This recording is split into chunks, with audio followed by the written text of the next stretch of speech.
Bismillahirrahmanirrahim. Assalamualaikum warahmatullahi wabarakatuh.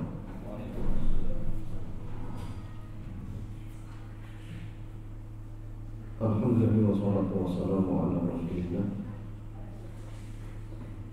wa ala alihi wa sahbihi ajma'in, amma ba'd. Ikhwan wa akhwati fillah, alhamdulillah salatu sore hari ini Allah Azza wa Jalla kembali mengucapkan kita untuk melanjutkan dars kita, kajian kita pada kitab Pengantar Permodalan dalam Islam karya Al-Ustaz Aminul Baik hafizahullah ta'ala.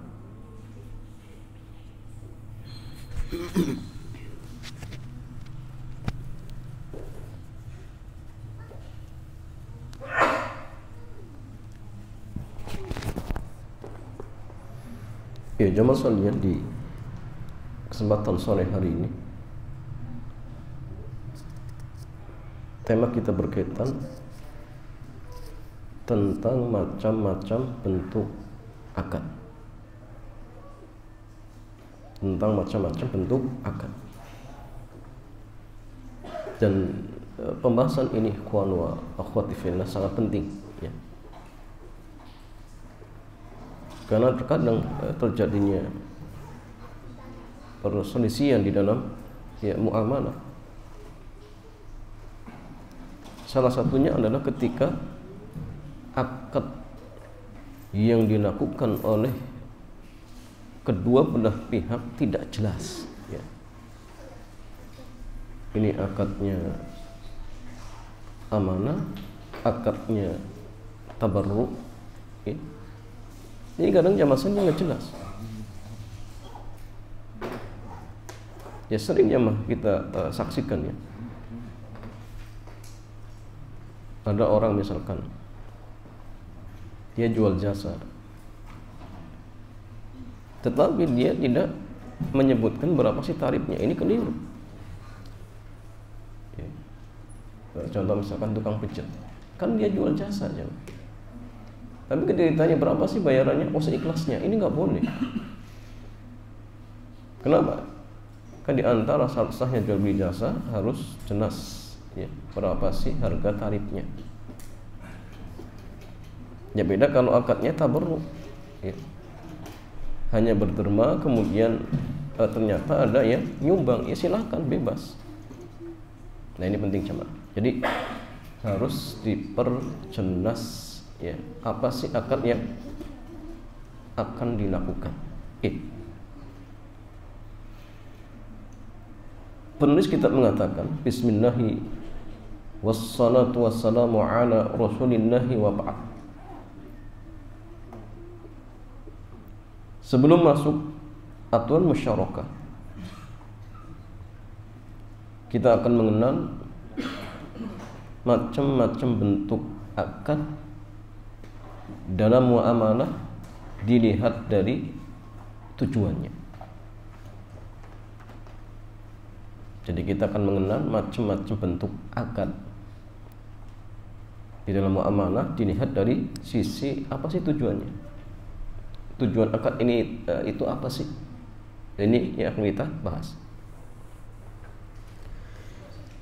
Ini maksudnya dilihat dari bentuknya, maka akad itu ada 4 macam. Dilihat dari bentuknya, maka ya, akad itu ada 4 macam. Yang pertama, akad muawwadhah. Apa akad muawwadhah? Akad muawwadhah adalah akad komersil yang tujuannya atau tujuan dasarnya untuk mendapatkan untung. Jadi dengan adanya akad tersebut memang tujuan intinya cari untung. Namanya muawwadhah. Ya, muawwadhah. Contohnya seperti jual beli, sewa menyewa, ya. ju'alah dan lain sebagainya. Dan ini murni jamaah akadnya apa? Komersil. Cari apa? Untung. Yang kedua, akad tabarru'at. Akad tabarru'at. Apa ini maksud dengan akad tabarru'at? Akad tabarru'at adalah akad sosial. Akad apa? Sosial. Yang tujuan awalnya tidak untuk mencari keuntungan. Tujuan awalnya tidak untuk mencari keuntungan, tapi murni untuk beramal. Tetapi murni untuk beramal. Di dalam Islam akad tabarru'at ditunjukkan untuk mendapatkan pahala. Jadi akad tabarru'at itu dalam syariat kita tujuannya atau ditunjukkan untuk mendapatkan pahala dari Allah. Contohnya utang piutang. Jadi utang piutang itu ikhwan wa akhwati fillah adalah akad tabarru'at sosial. Tujuannya apa? Untuk mencari pahala dari Allah. Sehingga tidak boleh kalau kemudian ada niat komersil. Contoh apa? Minta tambahan, minta lebih, misalkan ketika pas dikembalikan. Sehingga ya seperti ini jadinya nanti apa? Riba, nggak boleh. Karena memang akad ini tujuannya apa? Membantu orang, bukan cari untung. Maksudnya untung dunia ya, duniawi. Kalau untung akhirat ya dapat, ya pahala jamaah. Bahkan itu jauh lebih besar ya, jauh lebih baik. Ya. Kemudian hibah, ya. Sedekah, wasiat, wakaf dan lain sebagainya. Ini namanya akad tabarru'at atau akad sosial. Tujuan utamanya untuk cari pahala, bukan cari untung duniawi, bukan. Ya. Yang ketiga akad syarokah, yaitu akad kerjasama yang tujuannya untuk mendapatkan untung bersama. Ya, kalau bahasa kita ya kerjasama seperti itu, dengan prinsip bagi hasil. Jika ada keuntungan dibagi sesuai kesepakatan ya bersama antara dua orang yang berserikat.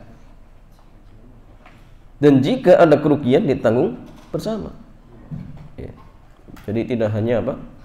Maunya bagi untung, ruginya nggak mau. Nah, ini keliru. Maka sebagaimana untung juga dibagi, maka rugi juga dibagi. Ya kecuali kalau memang ada sebab yang lainnya. Pengelola ceroboh misalkan, maka dia tanggung jawab.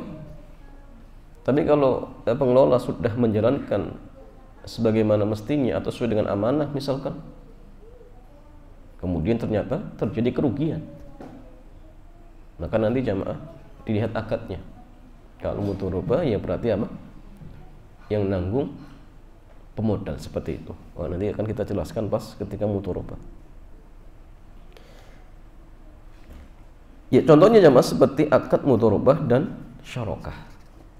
Ini yang ketiga. Jadi akad syarokah. Yang keempat akad tawthiqah. Akad tawthiqah, yaitu akad yang tujuannya untuk memberikan jaminan kepercayaan. Jadi untuk apa? Menegaskan, meyakinkan. Dan para ulama kita menyebutkan akad tawthiqat ada 3 macam. Yang pertama rohan. Jadi rohan itu artinya gadai, ya. Dan memang di antara fungsi gadai itu apa? Untuk tadi ya, apa namanya? Memberikan jaminan. Orang berhutang, kemudian yang berhutang khawatir, akhirnya minta barang jaminan. Ya, maka namanya akad tawthiqah. Ya, akad tawthiqah. Kemudian yang kedua, syahadah, persaksian. Ya. Jadi ada orang misalkan Ada yang mau berhutang, akhirnya minta orang lain untuk mempersaksikan biar yang mau memberikan utang percaya. Namanya syahadah, ya syahadah. Dan yang ketiga domanah, penjaminan. Ya, penjaminan. Dan sudah pernah kita jelaskan ya. Ya sama seperti tadi, ada orang mau berhutang tapi dia ragu. Akhirnya minta orang lain untuk menjamin. Artinya kalau misalkan yang berhutang kabur, maka yang jamin yang bayar. Ya. Dan tiga ini jamaah termasuk akad tawthiqat, ya, akad tawthiqat, memberikan jaminan kepercayaan. Ya jamaah sekalian ikhwan wa akhwati fillah. Termasuk di dalam akad ini juga jamaah akad kafalah, menjadi penanggung. Dan semua ini ada di dalam Al-Quran, artinya dijelaskan di dalam Al-Quran.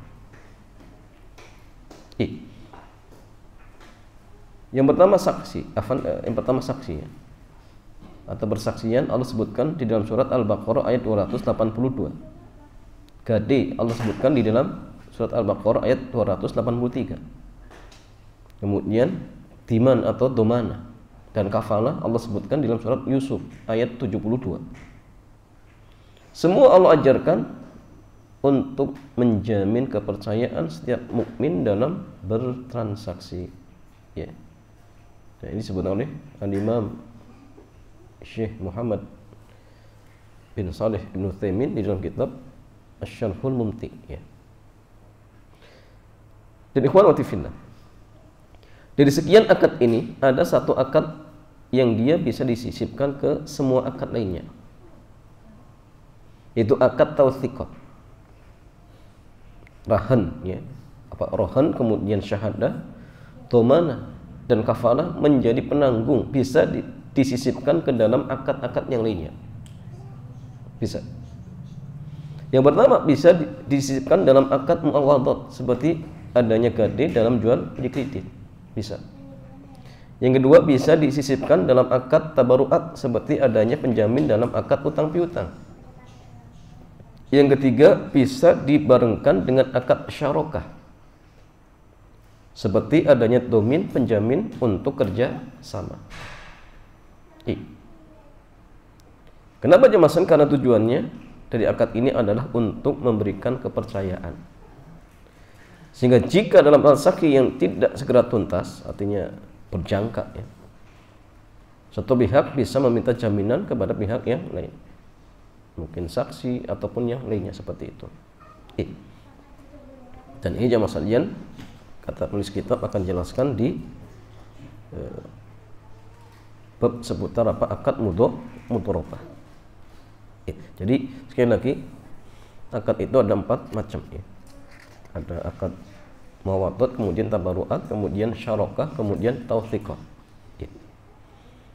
Yang pertama jamaah sekalian, akad mudharabah. Penulis kitab mengatakan bismillahi wassalatu wassalamu ala rasulillahi wa ba'd. Mudharabah diambil dari kata ad-darbu fil ardi, yang artinya safar untuk berdagang. Dan ini sebagaimana firman Allah azza wa jalla, wa akharuna yadribuna fil ardi yabtaguna min fadlillah. Yang lain melakukan safar untuk mencari rezeki Allah. Nah ini jamaah secara apa? Secara bahasa, ya. Dari kata ad-darbu fil ardi. Kemudian masalahnya istilah lain dalam mudharabah, ada sebagian ulama yang mereka menyebut dengan qirad. Jadi mudharabah, qirad itu sama, ya. Dari kata qard, ya, yang artinya potongan. Ya, kenapa jemaah? Karena rabbul mal atau pemodal mengambil sebagian hartanya untuk diperdagangkan, dan dia berhak mengambil sepotong keuntungan. Nah, sehingga dalam istilah lain disebut dengan qard, ya, atau qirad, ya, dari kata qard. Kemudian yang masalah selanjutnya terjadi pengerucutan istilah, ya. di mana istilah qirat lebih banyak digunakan untuk madhab Malikiyah dan Syafi'iyah, sementara istilah mudharabah lebih banyak digunakan dalam madhab Hanafiyah dan Hambali. Bentuknya ada dua pihak ya. Jadi akad mudharabah ini ada dua pihak, di mana satu pihak sebagai pemodal, sementara pihak yang lain sebagai apa? Pengelola atau pengelola modal ya. Dengan pembagian keuntungan sesuai porsi yang telah disepakati. Intinya saling ridho. Mau 50% ya untuk pemodal, kemudian pengelola 50% tidak masalah. Yang penting ridho. Atau mungkin pemodal 60 kemudian pengelola 40, atau sebaliknya, pemodal 40 pengelola 60, maka tidak masalah. Yang penting intinya mereka saling ridho. Sekarang masalahnya apa hukumnya? Mudharabah hukumnya boleh berdasarkan ijma' para ulama, kesepakatan para ulama. Al-Imam Al-Marginani ya, mengatakan al-mudharabah masyru'atun lil hajati ilaiha fa innan nasa baina ghaniyyin bil mal ghaniyyin 'anit tasarrufi fihi wa baina muhtadin fit tasarrufi sifrul yad anhu fa massatil hajatu ila syar'i hadzal naw' min at-tasarrufi liyantazima maslahatul ghani wadzaki wal fakir wal qani. Jadi akad mudharabah dibolehkan secara syariat karena akad tersebut benar-benar dibutuhkan.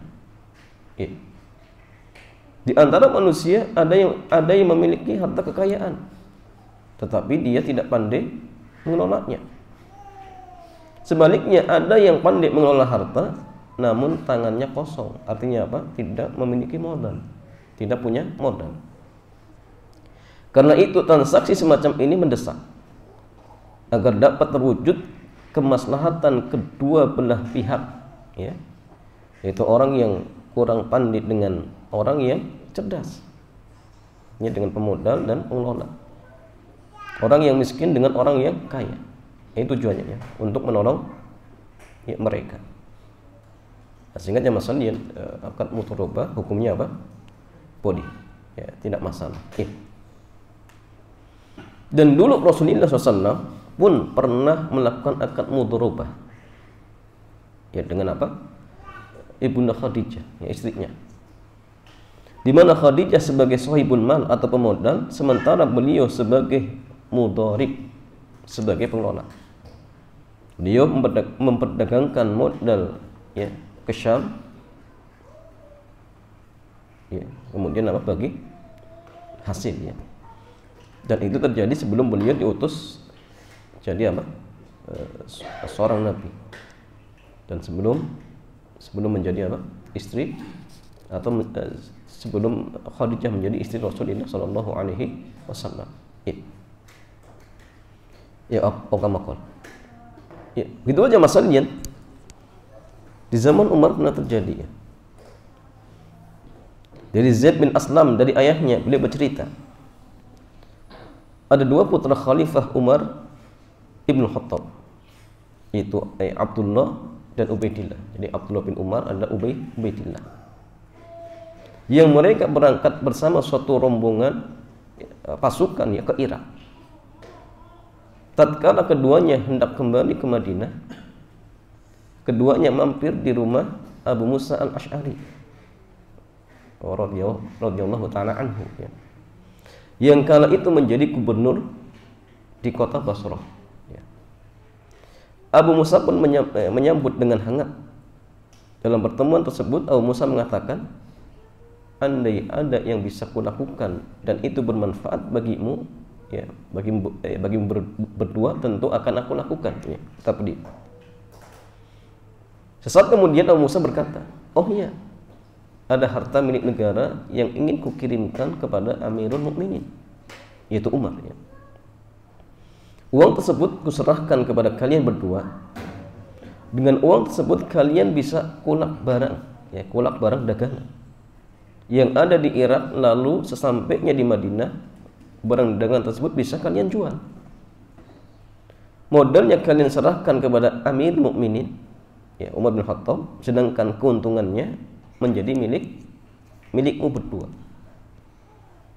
Maka mereka pun setuju, ya. Akhirnya mereka melaksanakan apa yang disarankan oleh Abu Musa. Abu Musa pun berkirim surat kepada Umar agar beliau mengambil sejumlah uang dari kedua anaknya. Setelah tiba di Madinah, kedua putra Umar bin Khattab menjual barang dagangan yang mereka bawa dari Basra, dan keduanya pun mendapatkan keuntungan.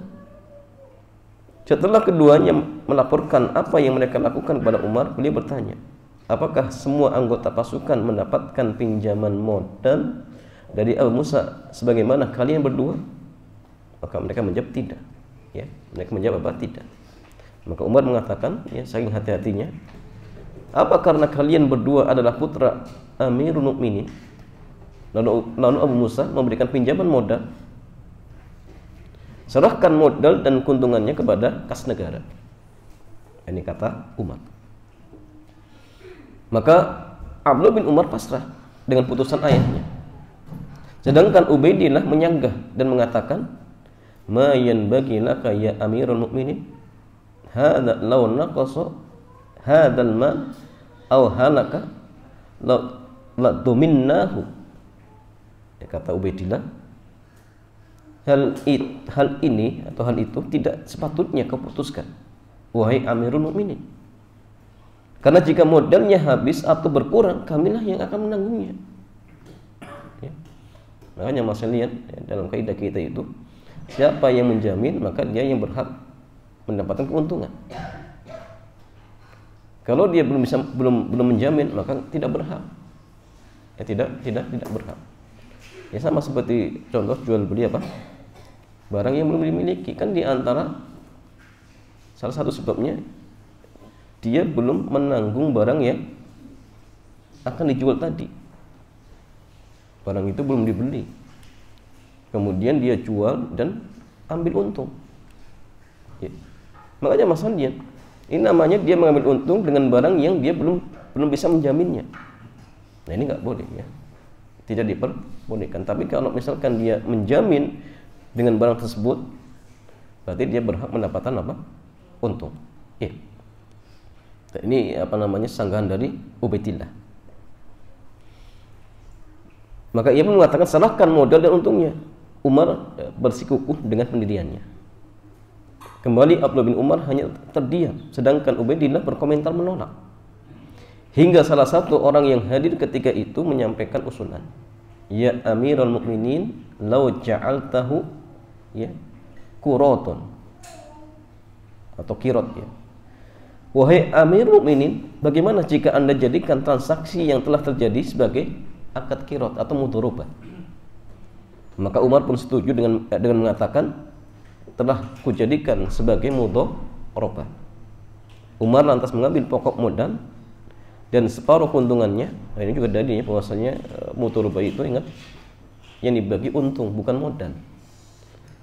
Nah, jadi modal ambil dulu, kemudian kalau ada lebih itu untung, dan untung nanti dibagi sesuai dengan kesepakatan. Ya. Sedangkan Abdullah dan Ubaidillah mendapatkan separuh keuntungan. Ya, artinya untuk negara 50, kemudian untuk mereka berdua 50, seperti itu. Dan ini dalil bahwasanya apa? Mudharabah itu dibolehkan. Ya, atau qirot itu diperbolehkan. Sekarang masalahnya apa sih hikmahnya? Ya.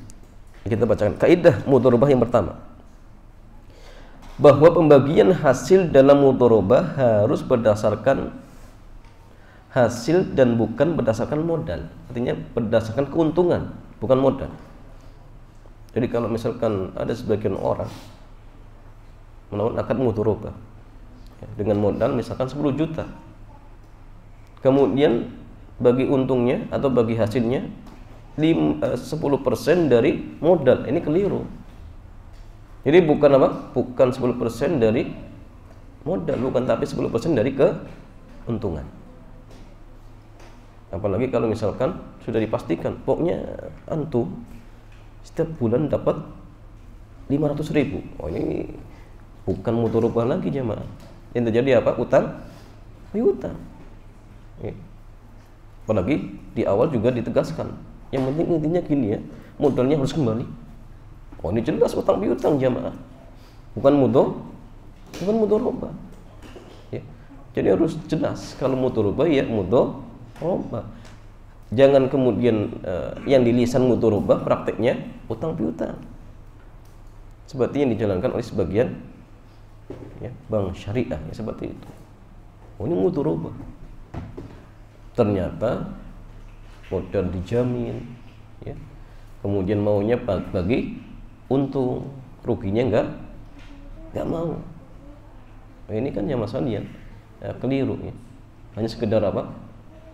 Nama saja. Tapi hakikat beda.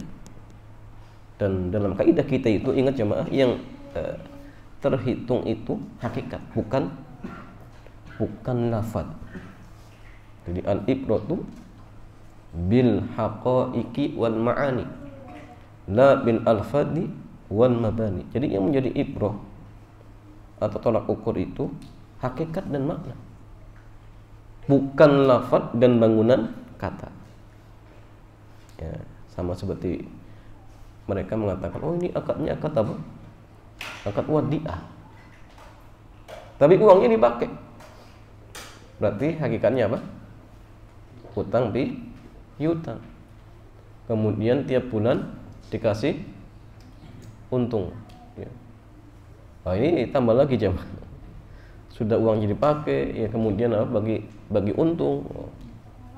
Tapi kalau akad wadiah memang mereka tidak bagi untung. Nah, cuma prakteknya salah. Kenapa jemaah? Karena uangnya dipakai.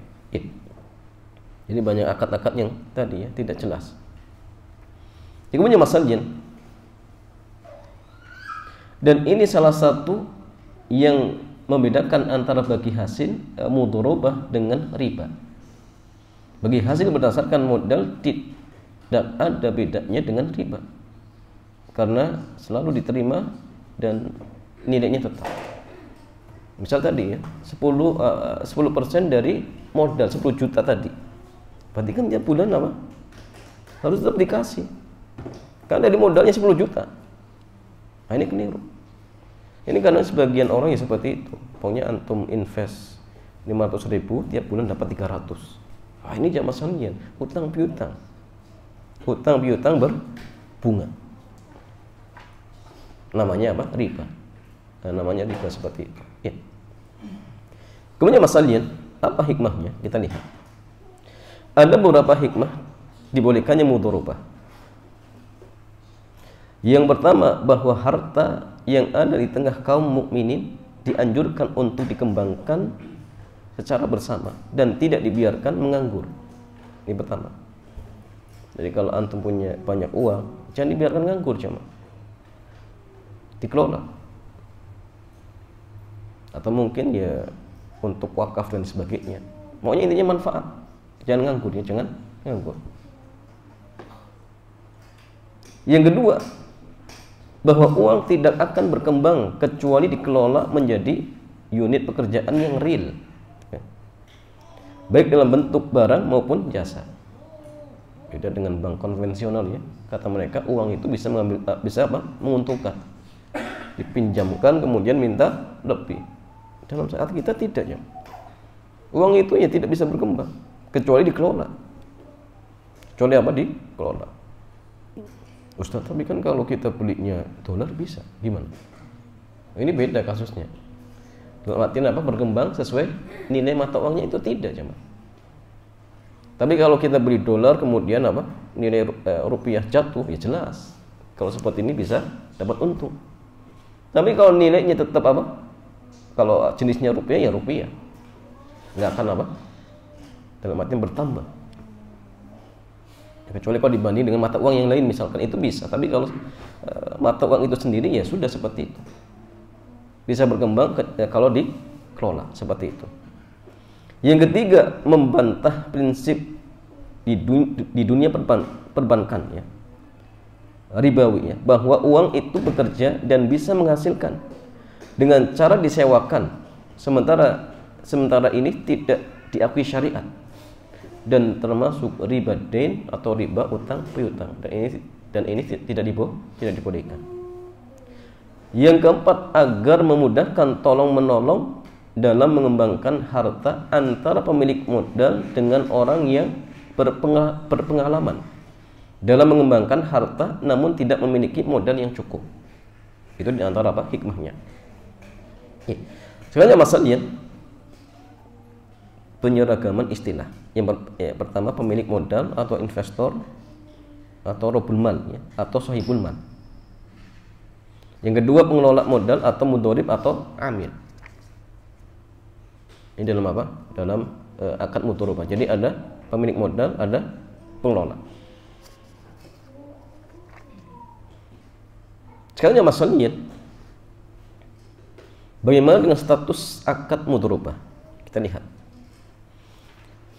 Dilihat dari ikatannya, akad dibagi menjadi dua. Jadi dilihat dari ikatannya, keterkaitannya atau ikatannya, itu akad terbagi menjadi dua. Yang pertama akad lazim, dan yang kedua akad jaiz. Jadi lazim itu mengikat, dalam artian gini jemaah, tidak bisa dibatalkan oleh salah satu dari kedua pihak yang berakad, nggak bisa. Ini apa? Lazim. Yang kedua jaiz. Jadi jaiz itu akad yang bisa dibatalkan oleh salah satu dari kedua belah pihak yang berakad. Sekarang yang masalah lihat, mudorobah itu termasuk akad yang mana? Ulama sepakat bahwa mudorobah adalah akad jaiz dan bukan akad lazim. Ya, bukan mengikat. Artinya apa? Satu pihak boleh membatalkan, satunya nggak setuju. Oh, itu nggak masalah. Ya. Sama seperti akad wakalah ya. Yang mewakilkan ternyata membatalkan sepihak. Oh, itu nggak masalah jemaah. Karena akadnya akad jaiz, bukan mengikat. Beda kalau jual beli. Jual beli itu jemaah kalau sudah terjadi akad sah, itu ngikat. Artinya apa? Tidak boleh dibatalkan kecuali apa? Kalau ada alasan syar'i. Contoh ada aib, nah itu bisa. Tapi kalau tidak ada aib, hukum asalnya apa? Mengikat. Yang bisa itu nanti ada istilahnya apa? Iqalah. Membatalkan akad, tapi itu pun tidak harus. Dalam artian penjual tidak harus menerima. Ini hanya akadnya tabaruk saja seperti itu. Hanya saja mereka berbeda pendapat mengenai status keterikatan mudorobah ketika mudorib sudah menjalankan usaha. Jadi kalau misalkan belum ya berjalan, misalkan itu jelas boleh, tidak masalah. Dibatalkan tidak masalah. Walaupun mungkin kemarin sudah sepakat, oh yuk besok kita mudorobah yuk. Oh iya oke. Besok paginya dibatalkan tidak masalah. Jadi para ulama kita berbeda pendapat bagaimana kalau kemudian pengelola sudah jalan. Bolehkah pemodal membatalkan? Nah, itu jadi silang pendapat. Nah, sama seperti akad wakalah misal. Dia mewakilkan seseorang, tolong ya, belikan mobil. Ya, orang ini sudah beli mobil, kemudian apa? Dia batalkan. Saya nggak jadi mewakilkan antum. Antum biar sendiri ya.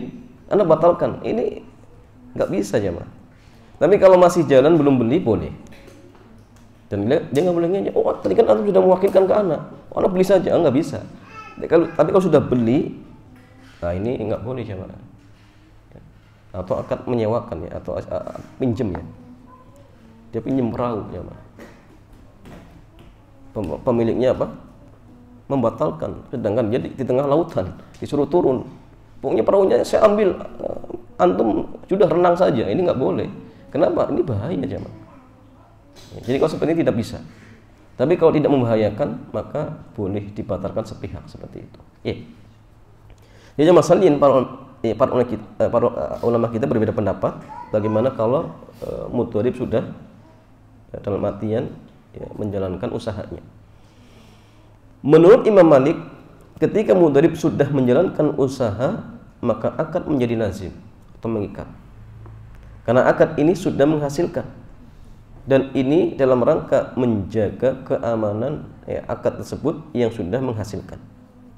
Sementara jumhur ulama memahami bahwa masing-masing memiliki hak untuk membatalkan akad ketika kapan dia menghendaki.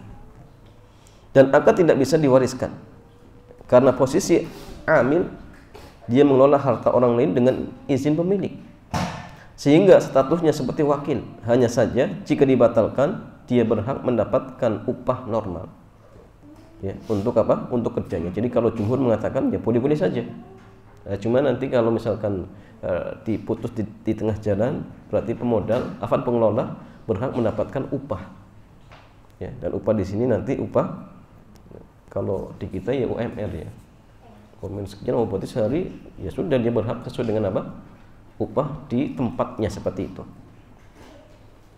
Ya, atau upah normal ya, upah normal untuk apa? Suatu pekerjaan seperti itu. Ya. Sehingga masalah kaidah yang kedua dalam mudharabah. Akad mudharabah adalah akad jaiz.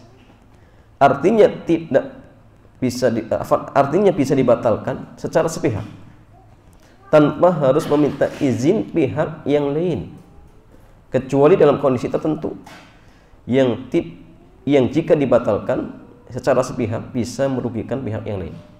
Nah, ini babnya karena apa? Tidak boleh kita memudaratkan orang lain seperti itu. Tapi kalau dalam arti yang tidak merugikan, ya, tidak memudaratkan, maka hukum asalnya boleh ya untuk dibatalkan, atau misalkan satu pihak membatalkan walaupun pihak yang lain tidak setuju, maka hukum asalnya tetap dibolehkan seperti itu. Cuma ya pengelola dalam hal itu berhak untuk mendapatkan upah ya, itu upah normal yang ada di tempatnya seperti itu. Kalau misalkan dia sudah mengelola selama sebulan, ya sudah hitung saja sehari berarti berapa. Misalkan di sini sehari 150, ya kali saja ya, selama 10 hari seperti itu. Jadi dalam hal ini ya pengelola tidak rugi. Kenapa? Karena dibayar seperti itu. Tapi kalau kemudian tidak dibayar, ya jelas ini tidak dibolehkan, ya tidak diperbolehkan seperti itu. Allahu ta'ala a'lam bishawab. Ya, demikian jemaah. Adapun ya rukun ya, kemudian syarat ini masih banyak jemaah. Dan ini butuh pelan-pelan biar kita nggak keliru. Karena kita kadang paham ya mudharabah itu seperti ini, tapi kadang prakteknya masih ada yang keliru. Sehingga penting bagi kita jemaah ya untuk mengkaji secara detail agar akad mudharabah kita itu benar seperti itu. Wallahu ta'ala a'lam bishawab. Demikian ikhwan wa akhwati fillah. Sebelum ditutup seperti biasa, kalau ada pertanyaan dipersilakan.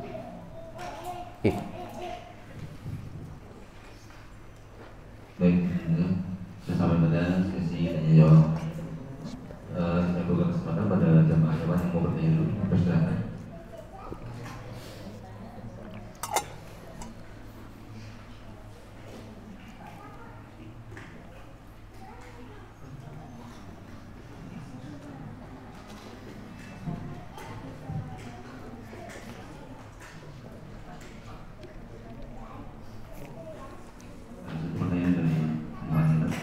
Assalamualaikum Ustaz, semoga Allah merahmati Ustaz dan kaum muslimin. Izin bertanya, bagaimana supaya kita ditolong Allah? Bagaimana supaya kita ditolong Allah sedangkan saya masih baru belajar untuk mengikhlaskan niat dan menjaga diri Allah pada setiap urusan masih kesulitan, sehingga lalai waktu saya banyak tersita untuk urusan dunia dan kesibukan dunia. Meski berusaha menyempatkan hadir atau menyimak kajian, kadang saya merasa lelah. Iya. Meskipun apa tadi? Kita ingin bertanya bagaimana supaya kita ditolong Allah, sedangkan saya masih baru belajar untuk mengikhlaskan niat dan menjaga diri Allah pada setiap urusan masih kesulitan, sehingga lalai waktu saya banyak tersita untuk urusan dan kesibukan dunia. Meski berusaha menyempatkan hadir atau menyimak kajian, kadang saya merasa lelah. Nah, ya jemaah sekalian, bagaimana ya cara kita agar apa? Mendapatkan pertolongan Allah. Ya, saya bacakan satu ayat jemaah di dalam surat Muhammad ayat yang ketujuh.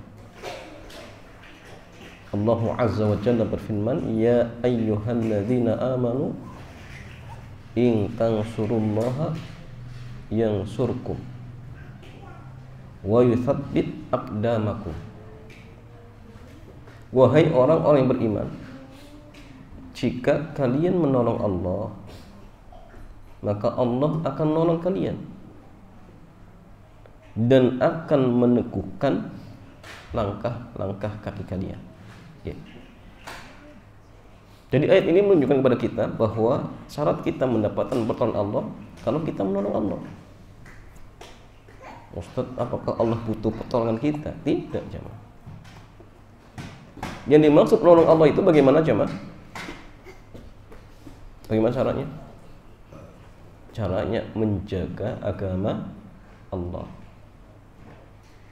Bagaimana? Ya kerjakan perintah-perintahnya, tinggalkan larangannya. Itu caranya. Kemudian apa? Ya, berdakwah misalkan. Ini adalah cara kita untuk menolong Allah Subhanahu wa ta'ala. Kalau kita sudah menolong agama Allah Azza wa Jalla, maka Allah akan menolong kita. Allah akan menolong apa? Kita. So, tapi tadi apa sudah apa? Berusaha untuk ikhlas tapi sulit. Ya jawabannya tetap berusaha.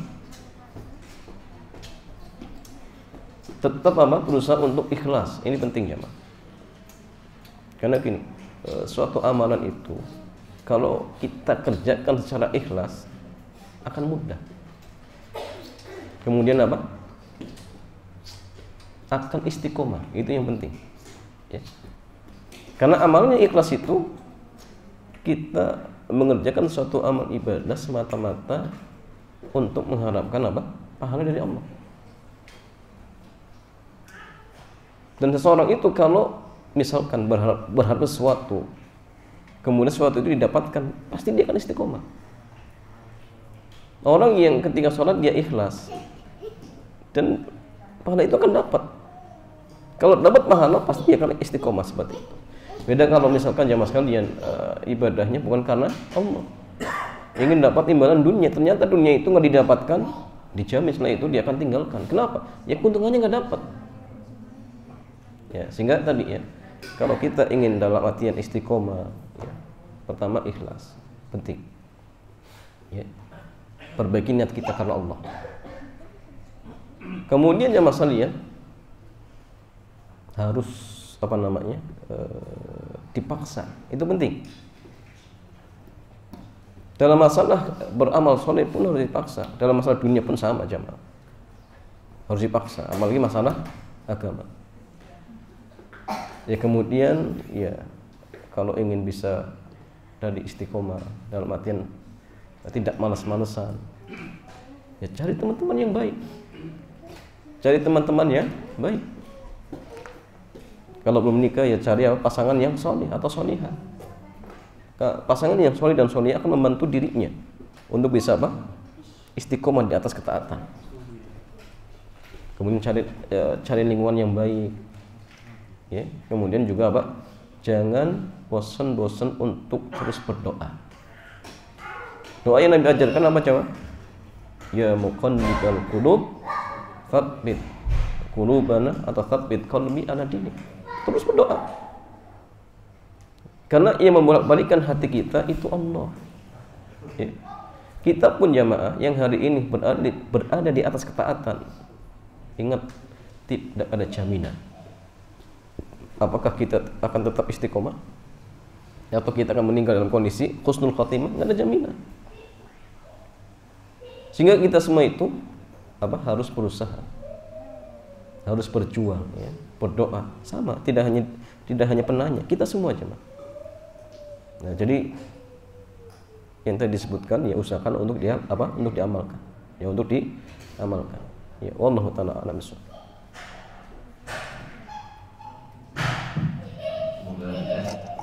Berikutnya, Ustaz mau bertanya, Kalau uang untuk pelunasan haji dengan cara kita menabung tersebut dan kan tidak bergerak atau mengendap, bolehkah hal ini dilakukan? Diulang. Uang pelunasan haji ini ditabung kan mengendap, ini diperbolehkan mengendapkan uang semacam ini. Bolehkah uang tabungan untuk pelunasan haji? Jadi bukan uang untuk membeli kursi, bukan ya. Berarti kursi sudah dapat.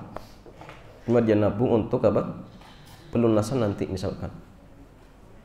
Bolehkah mengendap seperti ini jamaah? Ya tidak masalah, boleh. Karena gini jamaah, menabung itu hukum asalnya boleh. Apa dalilnya? Apa dalilnya jamaah?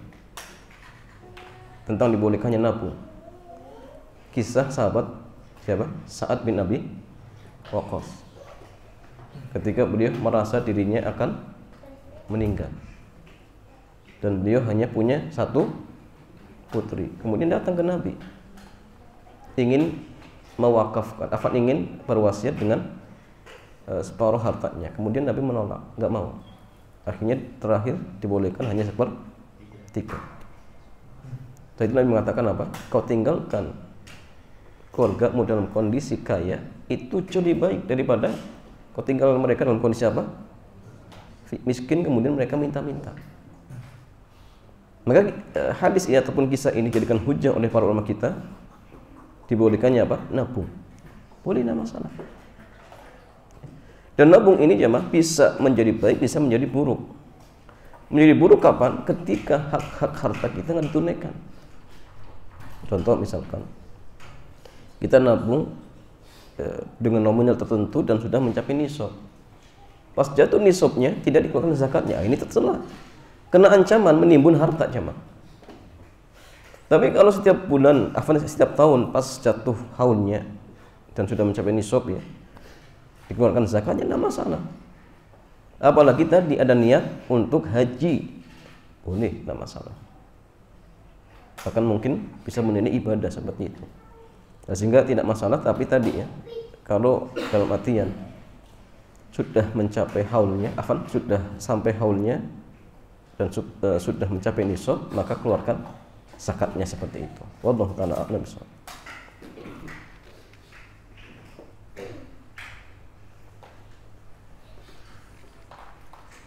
Pertanyaan lain, silakan.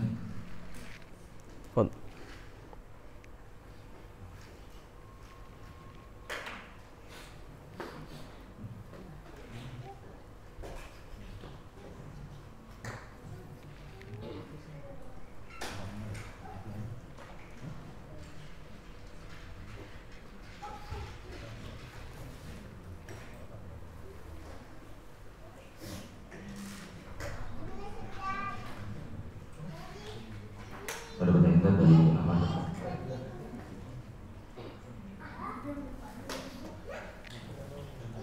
Cukup. Misal ini bertanya, wanita hamil dan menyusui mendapat keringanan untuk tidak berpuasa Ramadan. Selama 2 tahun berturut tidak puasa, cara mengganti puasa tersebut harus dengan qada atau cukup dengan fidyah? Jika dengan fidyah, bagaimana aturannya? Iya, jamaah sekalian, terkait tentang wanita hamil dan menyusui, apakah yang kuat hanya fidyah saja atau qada? Ini sedang mendapatkan. Cuma pendapat yang lebih anak ini adalah pendapat yang mengatakan kalau dia masih mampu untuk mengqada, kewajibannya qada. Kapan? Ya ketika mampu.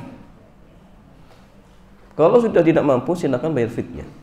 Contoh misalkan utangnya sangat banyak, 10 tahun, 30 ke 10 berapa jemaah? Kan banyak. Nggak mampu, sudah bayar fidyah. Kalau ingin bayar fidyah, maka ingat fidyah itu bisa dengan 2 jenis, bahan matang, bahan mentah. Kalau matang itu standarnya mengenyangkan. Contoh misalkan beli nasi padang.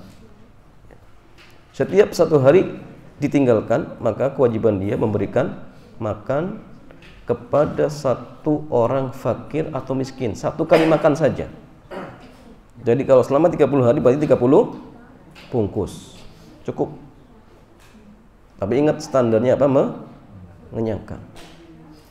Ya, jangan nasi kucing ya. Nasi kucing tidak kenyang.